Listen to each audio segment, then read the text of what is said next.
And if you all could just introduce yourself, say who you are, where you're tuning in from, and also what's one word you're feeling today, right now. It's a epic day, it's an epic moment, and for many of us in the United States. So yeah, how are you feeling? What are you thinking about? And I will say that I am feeling anxious and also trying to make peace with the way the world is right now. So welcome everyone. Welcome to Leading with Empathy and Allyship, a live event and podcast series. I'm your host, Melinda Briana Epler, the founder and CEO of Change Catalyst, where we build inclusive innovation through training, consulting, and events. In this series, we go deep, we get real, we build empathy, and we explore tangible, actionable steps that we can all take to be better allies and better advocates for each other. And hey, Lisa and Tiara and Shane, thanks for introducing yourselves. My chest is tight. Yeah, waiting for the election results. Eagerly, good. So today I'm excited to welcome Dr. Kevin Simon, who is a board-certified adult psychiatrist.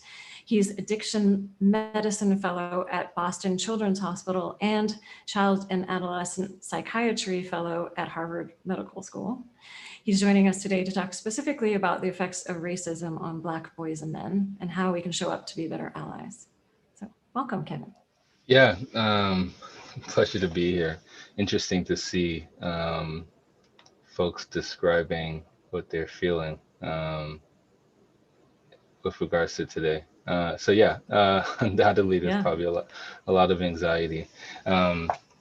Yet if we remember 4 years ago or 3.5 years ago, there's a good chance that results don't get finalized today, right? So I remember waking up the last election or the day after, recognizing what it was.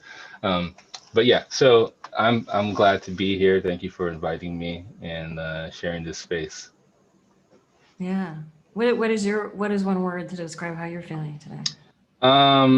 You know, I am probably feeling oddly I'm feeling fairly calm, partly because I suspect that we may not know something at the end of the evening. So I remember what it felt like several years ago, feeling very anxious. So just calm, recognizing that there are other things that I can try to focus my attention on, including family and so forth. So that's how I'm Yeah. feeling right now.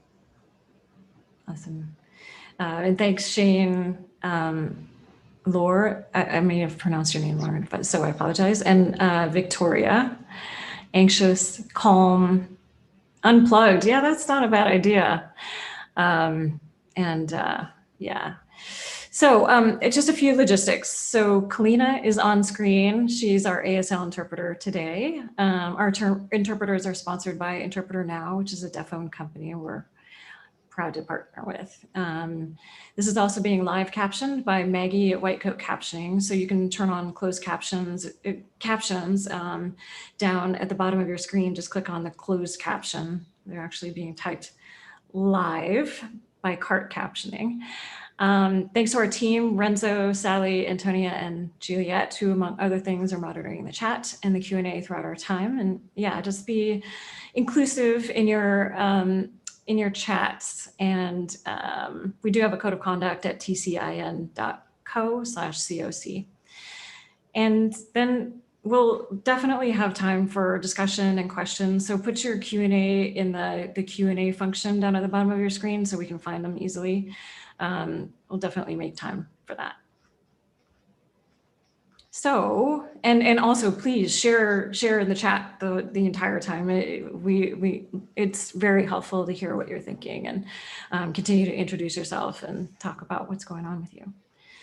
So this is definitely a year that will go down in history for a lot of reasons. The pandemic, the economic crisis, the deep spotlight on racial injustice for Black people in particular, and protests around the world.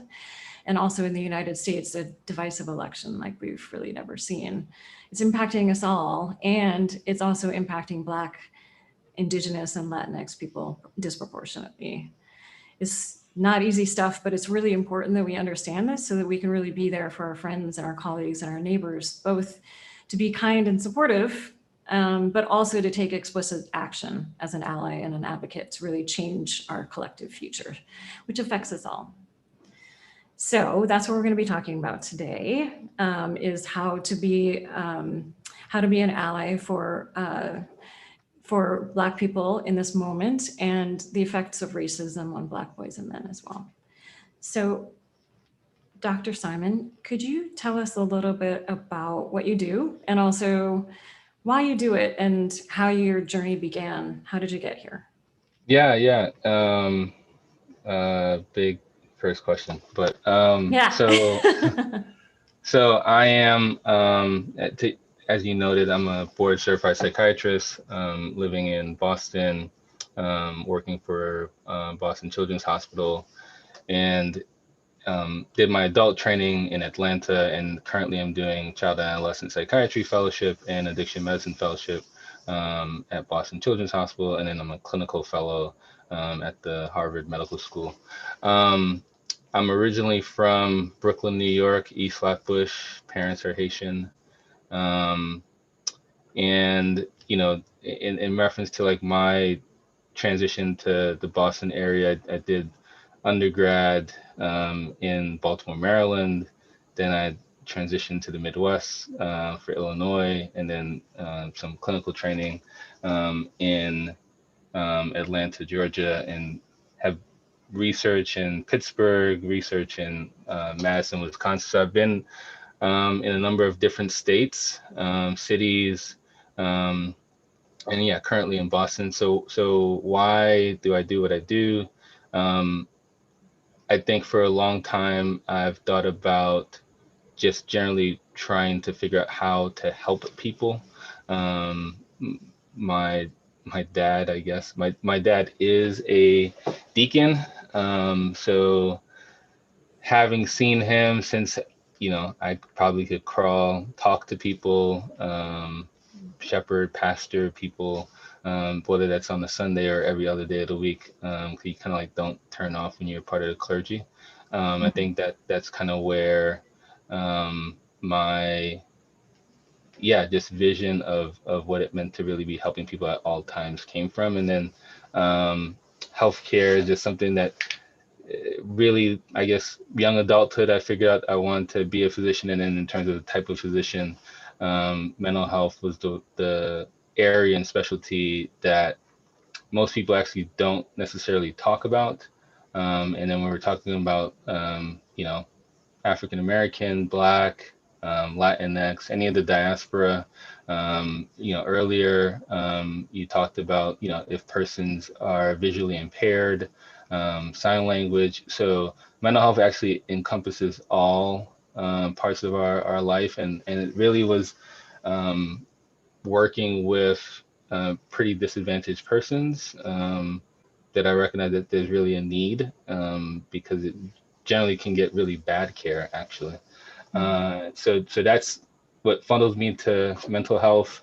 What funnels me to children is a lot of times when we're looking at, where did some of the challenges that people are presenting with as an adult start? Most can tell you it's in adolescence. And so I said, okay, well, that means I need to do adolescent training.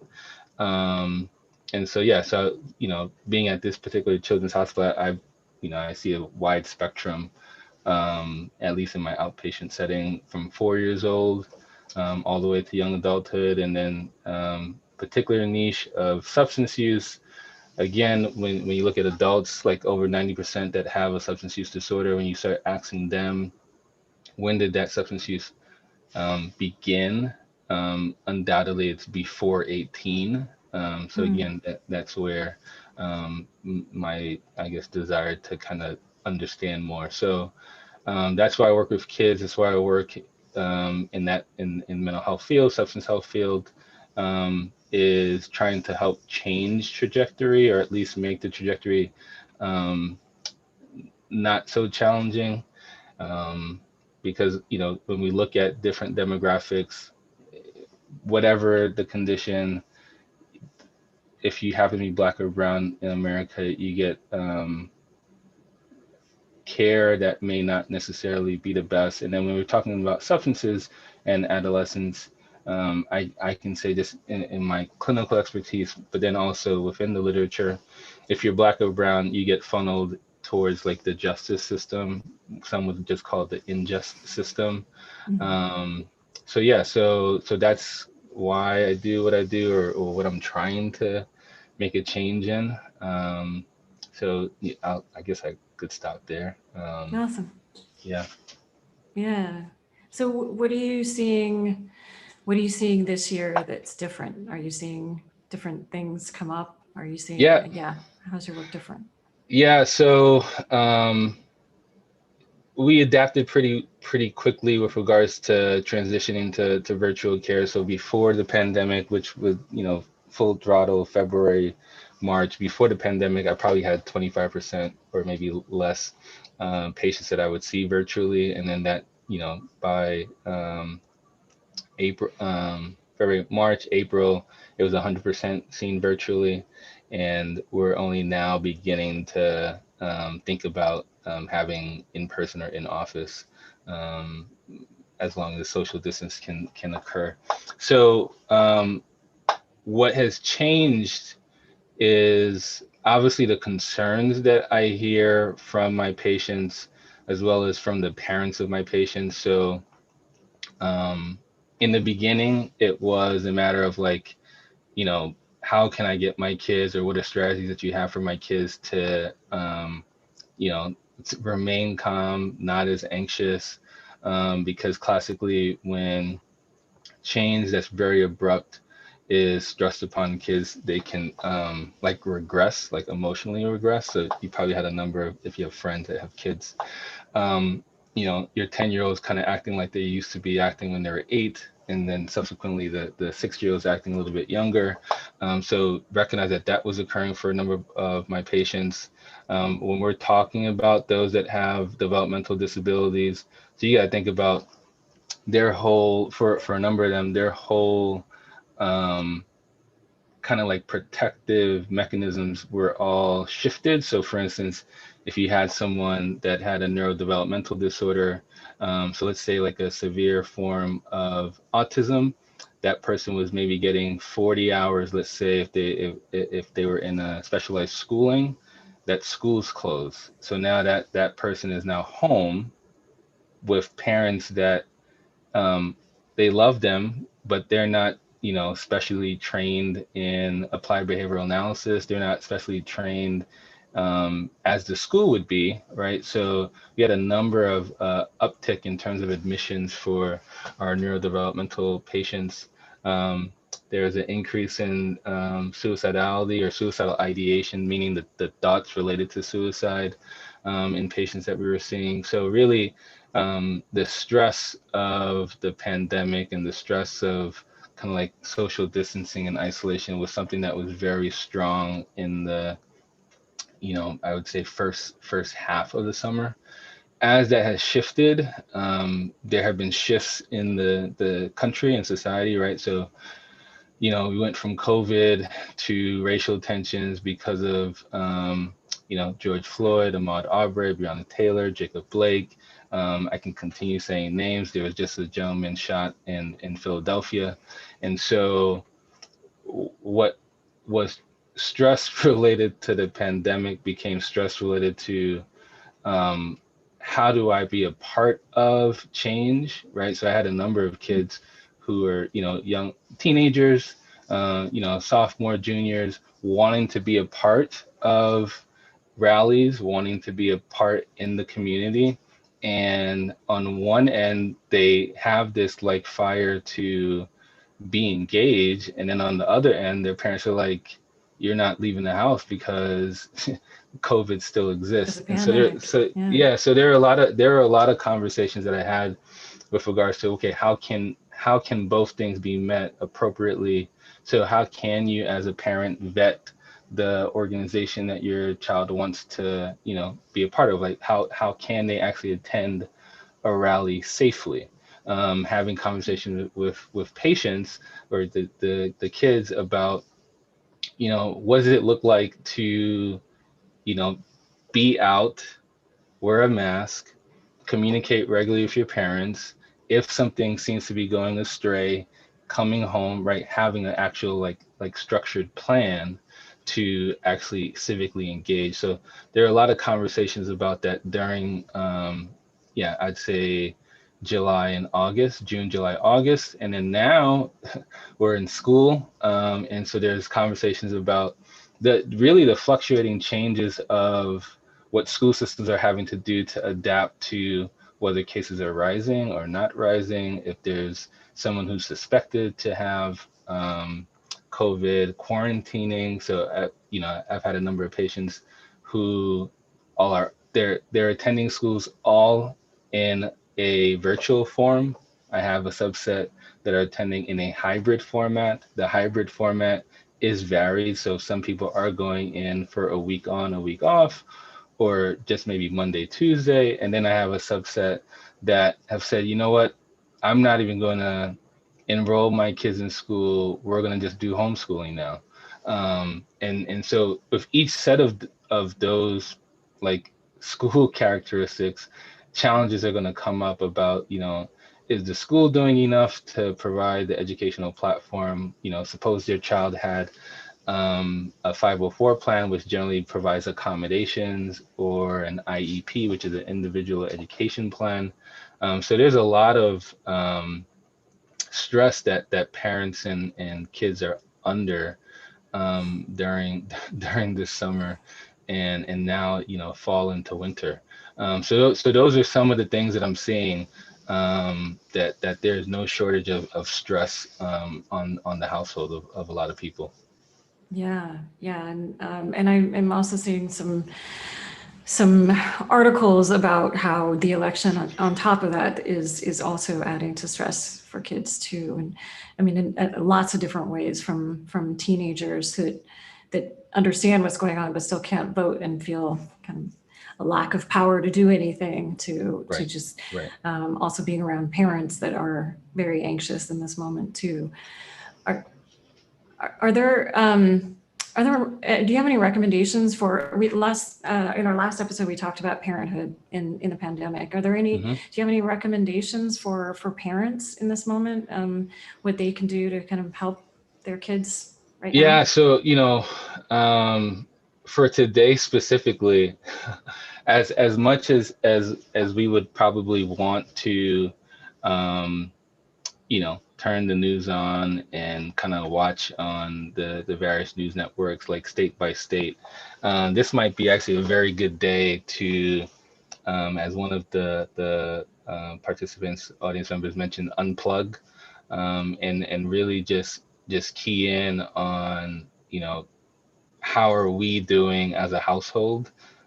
Today would be a great day to, if you haven't tried to bake bread, try to bake bread. Hmm. Try to make pizza. Do things to keep the mood and the atmosphere light. Um, because yeah, undoubtedly one way or the other, there are going to be people that are frustrated by the outcomes of the next, day and a half. So yeah, so I would definitely say, try and unplug, depending on where you are, literally, because there are people, across the country. If it's nice outside where you are, go outside, wear a mask, but go outside, get some fresh air, make a picnic. All of this stuff could be, ad hoc. Just pick up and say, hey, we're doing this today. And if you have young kids, they'll probably be happy about it. If you have older kids, they'll be like, why is mom or dad acting weird? And that's okay. Um, but yeah, the idea of just sitting in your house and just waiting and creating anxiety watching the TV,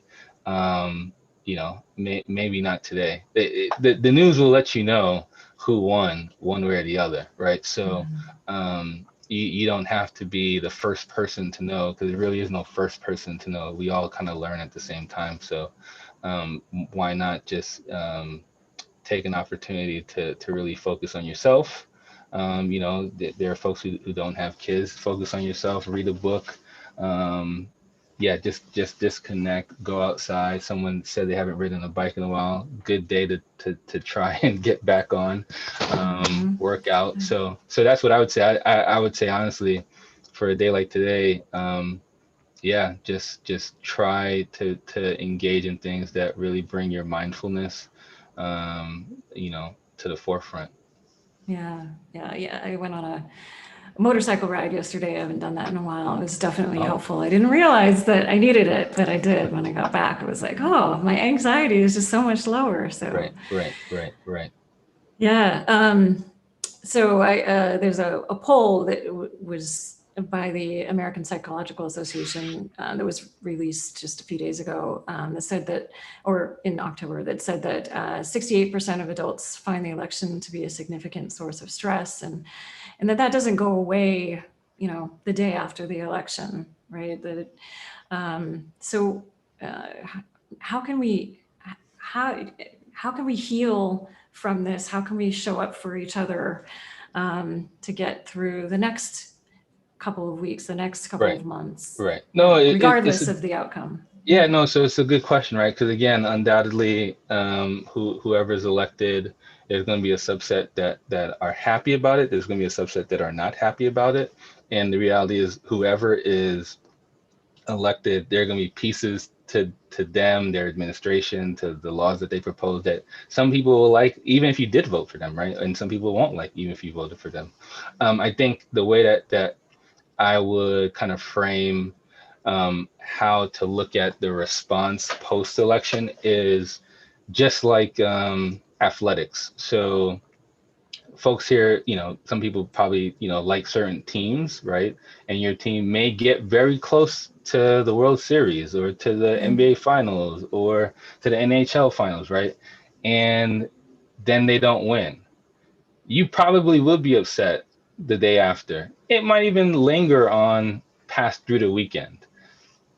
If you are still upset, right? So we just had, I think, the Major League Baseball in America World Series. If you're still upset that your team did not win, 2 weeks later, and it's really impacting you where you're irritable, you're having challenges sleeping, it's affecting your appetite, that may be a cue to say, okay, I really need to take an assessment of what's going on here. So I'd say the same thing for the elections. Um, it's not to say that you shouldn't be upset if the person that you're vying for, or the ticket you're vying for doesn't win, but if that becomes a distressing factor and it really impacts your ability to do parenting, to do your job, to relax, to go to sleep, to have a good appetite, it's worth at that time really saying, you know what, I think I need to talk to someone about it, because generally, yes, this does impact who you are and can impact our community. But at the same time, there have always been ebbs and flows of which party is in leadership.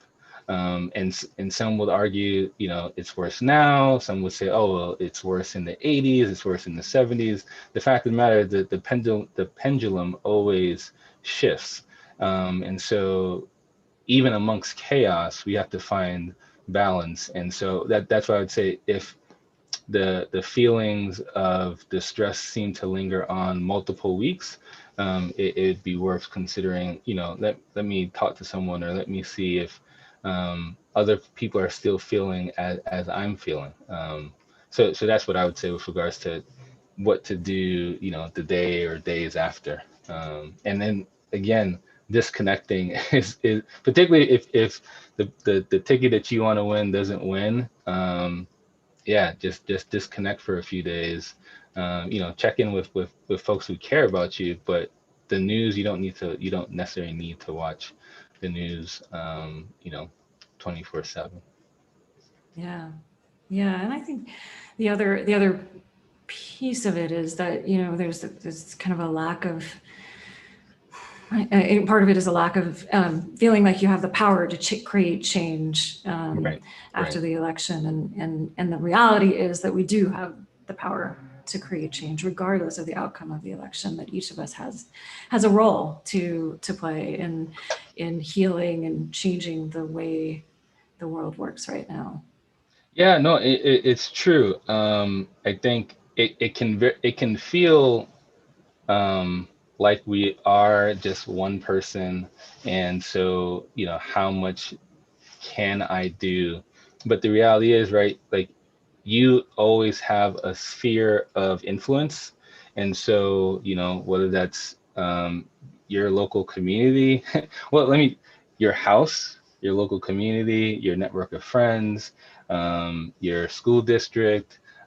There's always avenues for increased civic engagement. So I'd say from that end, if something is occurring now that you didn't want to, start planning, right? So again, although this is the big ticket, it's the presidential election in 2 years is going to be, again, local elections. So I think because of our news system, we do tend to like focus on every 4 years, and so that's why turnout gets bigger every 4 years.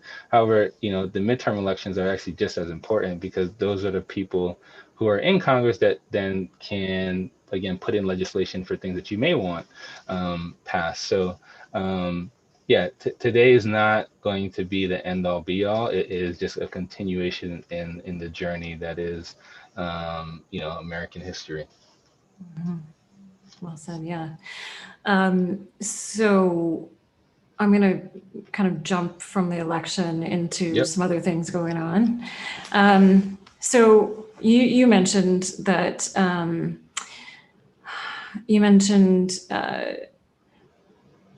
some of the things that adolescents go through and young adults go through as Black children. And statistically, I don't know, just to let everybody know, in case you don't, that statistically, Black children are more likely to be charged with a crime. They're more likely to be stopped, and then they're more likely to be charged once they're stopped, and more likely to go to juvenile detention, and more likely to go to juvenile detention for longer. So there's a real systemic injustice that is happening there. And Kristen Welker, in the second presidential debate, she actually asked the question about the talk that parents of Black children have to have about their kids, about what to do or not to do around the police. Don't give them a reason. Don't talk back. Don't make sudden movements. Don't. Right? The fear that parents instill in their kids. I guess my question is how does that show up in different ways? And maybe we can also kind of go deeper into some other things that the kids are going through. But it seems like right in this moment in time when there is police brutality so much in the news right now, it's not that it hasn't happened before, but it's really heightened in our social media and media. How is that affecting kids? Yeah, so it's a good point to bring up. So a couple of just quick factoids for folks.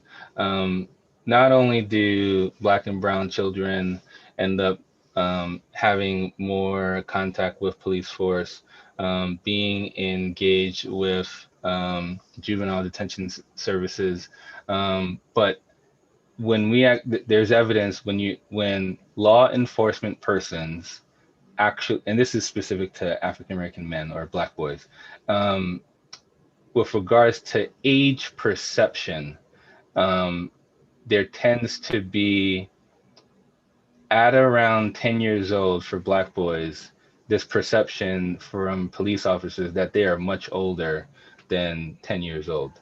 And you can see this in other cases that are well known from Ohio and Baltimore and St. Louis. The fact of the matter is when a Black boy is, just a young adolescent, so 11, 12, 13. I encourage my own sets of patients and parents to have these kind of conversations, because the reality is, you know, we're talking about, when we're talking about 10, 11, 12, we're talking about middle school, right? So when you frame it in school, it's like, wait, that's so young. But when you frame it in age, and then you start to look at who police are seeing, then the police are not seeing a seventh grader. The police are seeing someone who they presume is 16, 17. And so it's important for parents of children of color to have this conversation, because they have to understand that, right? So I have to be able to communicate the reason your grandmother is so worried is because, classically, just in a developmental sense, it's appropriate that a teenager thinks that they can do anything. Like that's where they learn their limit settings. Like, oh, let me try this, right? So for adolescent boys, I do say, when you're wearing exactly what you're wearing, normal clothing, the police are just going to have a perception that you are older. And so what comes with that? They're going to expect you to communicate with them a certain way. I'm not saying that that's right. It just happens to be what it is, right? So I inform parents, here are the things that, your child should be knowledgeable about in the event that they do get stopped, right? What is your number, right? They should have, a lot of us just carry cell phones, so we don't really have to memorize numbers anymore, but they should memorize what your number is. And they should be able to say, please call my parent, right? Because it, just like in medical care, um, under, except in the exceptions of emergency, I really can't be having a conversation with a kid without the assent and the consent of their parent. It's the same thing in law enforcement. Now, if a child provides me information, I can utilize that information how I feel. The same thing happens in law enforcement, right? So you get stopped, and if you're not confident and aware that, wait a minute, I don't have to say something, or can I say, call my mom, call my dad, call our lawyer, right? And I just start saying stuff. Well, yes, they can use whatever it is that you're saying, but if you happen to be knowledgeable and say, wait, I really can't answer that question. Can you? It may be a buffer enough to say, wait a minute, okay, this kid knows a little bit more than we anticipated. That being said, all the other things that you generally hear about, cooperate, don't move too fast, those are all true too, because again, we see too often really unarmed persons can be shot because of the flick of a hand or the perception that you are holding something. But again, oftentimes they're young kids, so they really don't have a weapon on them. So that conversation, yeah, I am like providing like clinical guidance on, how to have it, when to have it, what books kids should be reading, or parents should be reading with their children.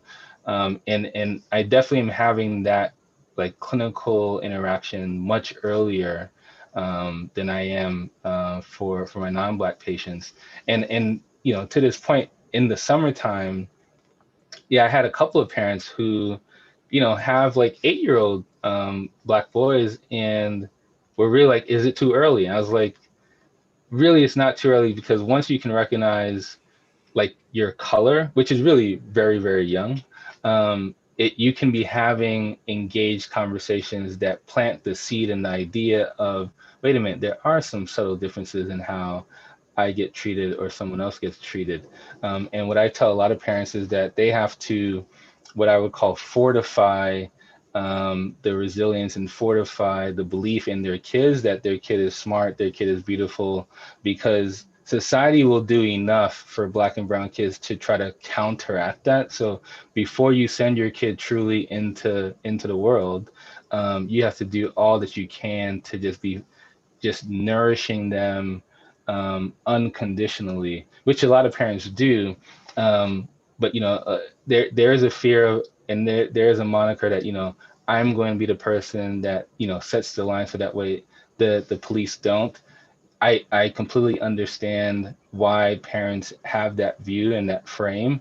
I just try to just help them understand, in addition to being the disciplinarian, you want your kids actually to have confidence that they can come talk to you, have confidence that that they trust you, you trust them. Because in what I think what is most scary for parents is getting a phone call and wondering what happened to their child. And the way you can mitigate that is having this like free flowing, fluid conversation with your kids and letting them know, if anything happens, I have your back 110%. And you need to know that and be reminded of that. So that way, if a cop stops you, if you're somewhere where you're in trouble, you think first to contact the caregiver, before contacting your friend or someone else that may not have necessarily your best interests at heart. Yeah. And I think a lot of what you said actually can translate into allyship between adults too. You know, Oh how yeah, can we definitely. create those supportive relationships? How can managers really think through building, confidence? And I, we're talking about the effects of racism, and so I want to make sure that we touch on two things. One is intergenerational trauma, which Hmm. we talked about in episode 8 with Michael Thomas, and also in episode 14 with Angel Acosta. There's a large body of research that shows that trauma can be passed from both from parent to child physically through Right. fetal cells, and also socioculturally through how we interact with each other, how we teach each other to navigate through the world. It can affect self-esteem. It can affect a lot of different health outcomes, Right. Right. from hypertension and actually lower life expectancy ultimately. There's a lot that I can do. And on top of that, also there's historical trauma, which is essentially the same thing, but for groups that have been colonized, enslaved, held captive in internment camps, faced genocide, survived the Holocaust. A lot of research showing that when groups face systemic inequity, face these historically traumatic events, there's collective trauma that can be passed through the culture as well. Right. So it's a lot. It's a lot. So how do we, for people who are not Black, how do we acknowledge, support, and advocate for Black men and boys? How do we be better allies given all of this? Yeah. So all of what you said is true, and I think what I would how I would frame this is, in terms of the concept of intergenerational trauma. Um, History classically is passed down through word. And so there are things that all of us know about our family or about our culture, not because we experienced it, but because someone told us about it. And we have a strong connection to that story. So trauma can be a story that is passed, and the same emotive feeling that you have reading a book, you can have hearing a story. And so when a parent or a grandparent is describing what they've experienced, because I love that person or know that person, I can then feel that, right? And so that's what we're talking about, empathy, right? I may not have gone through what you went through, but I can conceptualize how you're describing it to me. And because I value who you are, I can understand, wait a minute, this must mean something to you. And so let me take time to understand what it means. When we're talking about trauma, the intergenerational piece, it's particularly interesting when you think about um, cross culture, let's say adoption or cross culturing fostering, right? And I have parents and patients in this setting where you will have a Black or brown child, right? Non-Black or brown parent, and the parents like, man, we've had them since 2 months old. Like, we just don't understand how come they're having some emotional dysregulation, um, and let's say they're 8 years old. Like, the parents in theory have been doing, quote unquote, all that they believe they are supposed to do as parents, the proper school, the proper home setting, etc.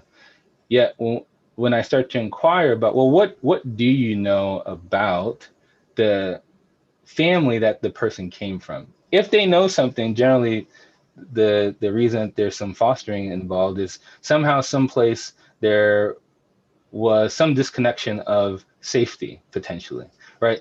So one has to think about, well, wait a minute, what is the like intrauterine, right? Going back to like in the utero, intrauterine environment that the child was in, right? And you start to think about that. You say, okay, well, if the intrauterine environment was potentially stressful, well, what about the environment for that mother or that those sets of parents, right? And so when we start to unpack how trauma can exist from a very young age and who it came from and who it was transitioning parent to child to grandparent, you start to see that, wait a minute, despite all the things that I am doing now, there is this like historical thing, like a tie, like a rope, that is still attached to my son or daughter, despite I removed them from that environment. And so I have that again, foster parents, adopted parents, biological parents have the same understanding and can have that same challenge. And I start to then ask them about their own history, right?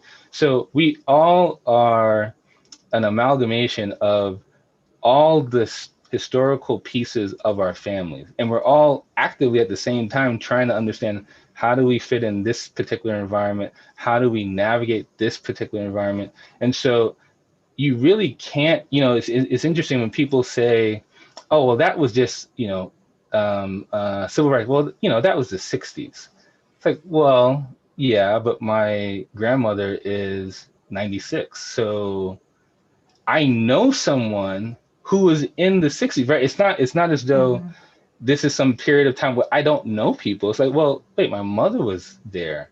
My father came in 1968. I'm like, wait a minute.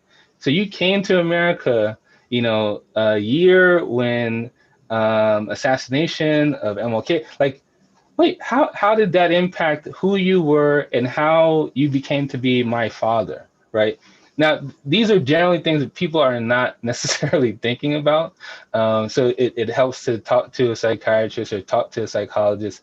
But when you start to try to unlayer the onion per se, you start to recognize, wait a minute, there are pieces to me that I don't know about, but they really came from the 90s. They came from the 60s because that was my parents' experience. And so that impacted how they treated me, how they talked to me, how they raised me to be the person that I am, right? And so undoubtedly that's going to be impacting me and how I communicate with my friends, communicate with my significant other, right? So intergenerational trauma, it's hard in terms of a concept to really understand in the present day moment. But if we take time, it can be understood, and you can then understand why if we're talking about kids, some of the behaviors that we may see happen. So intergenerational trauma is hugely important with regards to the outcomes that we see, whether we're talking about mental health outcomes, again, depression, anxiety, suicidality, or we're talking about substance use, because adverse childhood experiences, or ACEs as they're classically labeled, the higher your ACE and what's included in ACEs, things like safe home, parents in home, viewing trauma, viewing domestic violence. The more ACEs you have, the worse your physical outcomes. So hypertension, diabetes, like you're talking about, the worse your mental health outcomes. So it is hugely important to try as best as we can to create an environment that can be, responsive to what happened in my past, yet at the same time shift so that way my future looks a little bit different. Yeah. So how would you recommend allies show up? What can allies do? Yeah, so allies can, so the concept of an ally is one can think about like a friend, right? So as a friend, if I am Melinda's friend, and you said you went on a motorcycle ride, right? Like, I would be supportive of that ride. I would be like, oh, you should do another ride, right? Because it made you feel good. If you're an ally, particularly to Black and brown boys, particularly to persons of color, you should be trying to promote institutions, environments, policies that would be protective of that community. You should be a friend generally to that community, right? What a friend does not do, or a friend, I guess, some friends do, what a friend should not do is try to say, oh, wait, Melinda, you like that bike ride? Let me go get my own bike and see if I can ride better, right? That's not being friendly, right? So an ally should not be, well, look what I'm doing promoting this other group. Look what I'm doing promoting this other group. It should be, no, no, no. Let me use my platform. Let me use my voice to promote that group, right? I should not be the attention. And I think a lot of times, unfortunately, depending on who the person is, or depending on who the ally is, they can get a lot of attention. And really the cause that they're trying to be supportive of gets no attention, because that person is famous, or that person has clout. But really they should be using their voice and their platform to really promote the ideas, policies, institutions that really are affecting, change, right? Trying to be the catalyst. So an ally really should be like a true catalyst for persons of color, in terms of promoting them and promoting the platforms that would keep them in better health, right? So more equitable health, more equitable employment, more equitable finances, more equitable housing, right? What are you doing as a ally to promote those kinds of policies, those kinds of institutions, which will undoubtedly have immediate and lasting impact, right? So when we were just talking about that intergenerational trauma, part of that is because there's policies in place that, again, despite the policy being in place in 1940, it's still having ramifications now, right? So if you talk about redlining, right, that law from FDR and the New Deal, we're talking about the 40s, yet still today, and I'm in Boston and all the other major cities that folks are listening from, there's redlining, which is why certain communities live in certain pockets, right?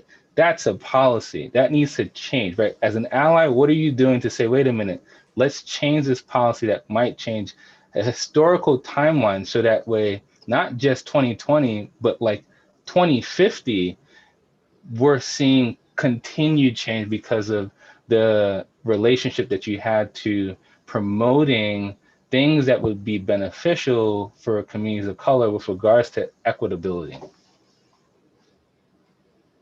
Absolutely. Yeah. And I just, for anybody that doesn't know what redlining is in banks, loan companies, insurance companies, real estate agents literally drew a red line around the map and valued some properties higher than others, and allowed some people within the red lines, did not allow them to get loans on their houses, to move outside of those neighborhoods. And it has affected intergenerational wealth as well.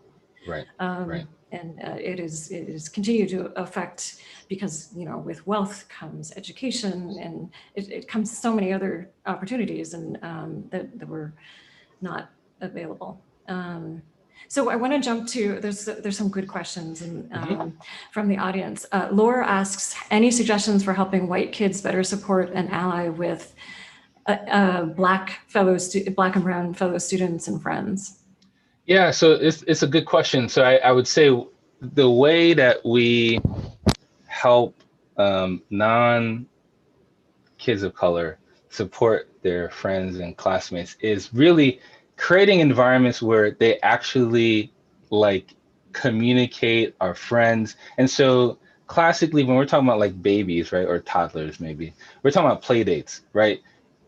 If you are a family and you identify as white, think to yourself, wait a minute, do my kids hang out with Black kids, brown kids, right? Is that actually happening? Are you cultivating a relationship with those parents, right? So just like classically they organically happen if they're engaged in sports, right? So baseball team, soccer team, right? But suppose your kid's not a sporty kid, right? You have to be able to say, wait a minute, well, why don't you invite such and such over? Now, in the era of COVID, right, that might be a Zoom call, or that might be a safety pod, right? So if you know of a family and that's around your block, that you haven't necessarily hung out with, but you can start to get to know who they are, whether that's leaving them a message in their mailbox, writing down your number so that way they can call you. If you create environments where kids hang out, kids will then understand, wait a minute, oh, he likes what I like, she likes what I like. And the more we actually are social together, the more we recognize, wait a minute, we actually have a lot of things that are in common. So it's classically why you'll see interracial friendships on the sports team, because they're like, oh yeah, I like basketball too, or I like baseball too, I like lacrosse too.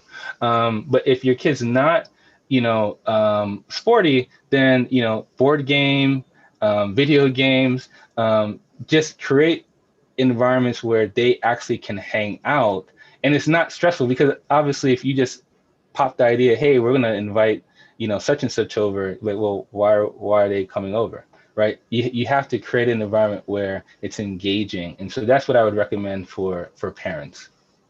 Awesome. Fabienne asks multiple questions. I think I'm just gonna, given the time, maybe just go through one. I too am Haitian, born in Boston and living in Atlanta. How can I speak to my child about the truth of race in America while nurturing his sense of self? Yeah, I want him to know the truth, but I don't want to influence his personal value in himself. Yeah, no, it's a good question. So thank you, Fabian, for asking it. So the way that you do this, and again, I don't know how the kid is, but I'll put it in developmental stages. If we're talking about grade school, again, this is, you have to just fortify as much as possible, right? So we have, Haitian Americans have a great culture, right? 1904, first independent country, right? Explain that to him, right? Explain the positive attributes of being Haitian, right? Because a lot of times, I grew up in the 90s in New York, a lot of times it was not popular to be Haitian, right? So you have to explain to them all the positive attributes in your household. Does he see the Haitian flag? Does he see the culture, and that I should be proud of this? Now, in shifting to teaching about American culture, again, the same can be said. There is a lot of positive Black culture in America, right? That's not only in terms of athletics and entertainment, right? That those folks are the most prominent, right? So Beyonce is the most prominent person, LeBron James is the most prominent person, but you can get books that highlight, Mae Jemison, who was the first African American female astronaut, right? You can get Booker T. Washington. You can get historical books that are age appropriate and that are teaching about who it is that we are. If we're talking about, teenager, there's a great book, Stamped. Now, Stamped, the book is like encyclopedia, but there's a version for kids, Stamped Remixed, which highlights, again, Black culture and all the positive things that Black culture has to offer. Now, if we're talking about, yes, Black culture is great. In America, there is this, propensity for Black culture to be demonized. You do explain that, but after providing the nourishment and planting the seeds of how good it is to be Haitian, how good it is to be Black. But then, yes, you be honest in explaining these are negative things that can happen if we have poor interaction with the police, but I wouldn't shy away from it. I'd just be making sure that when I am informing them, I am informing them of all the positive first. Awesome. We're getting close to time here, so I do want to mention to everyone that my husband Wayne Sutton has been working over the last few years to bring greater awareness and normalcy to mental health for Black and brown men in the tech industry, and The project that we're working on is called the Icon Project. So you can find out more at iconproject.co. And Dr. Simon, where can people learn more about you and your work? Yeah, so I guess multiple places. So Twitter is Dr. DrKMSimon, Dr. KM Simon. Instagram, same thing, Dr. KM Simon. You can go to my website, Kevin Simon MD, so KevinSimonMD.com. Often, if there's an article that I've written, it's posted there. Those are the places that folks can keep up with me, and would love to engage with anyone that's been an audience member here, to keep the conversation going. Awesome. And there were a few questions that we didn't get to. Apologize that we didn't get to answer all the questions. Appreciate everybody for being here, for being present on this day, and for interacting with us. And take care of yourselves. Take care of your family, your colleagues. Be kind, be courageous, and supportive right now. And remember that allyship is about being active, an active ally, really taking action. So, and part of that is voting. So if you haven't voted yet today, vote. But not just today, also, not just in the presidential election, in the midterm election, and the off elections too. Those are really important as well for local issues. Thank you, Dr. Simon, for being with us. Alrighty, thank you for having me. Bye. Yeah. Thanks. And join us each week for Leading with Empathy and Allyship. You can RSVP for future sessions and sign up for our newsletter at changecatalyst.co/allyship series. And if you wouldn't mind, please just subscribe to the podcast and the YouTube channel and give us a review or a thumbs up, depending on the platform. And share this with colleagues and friends that could use it. Really spread the word and let this be a ripple here. All right, take care. Thanks.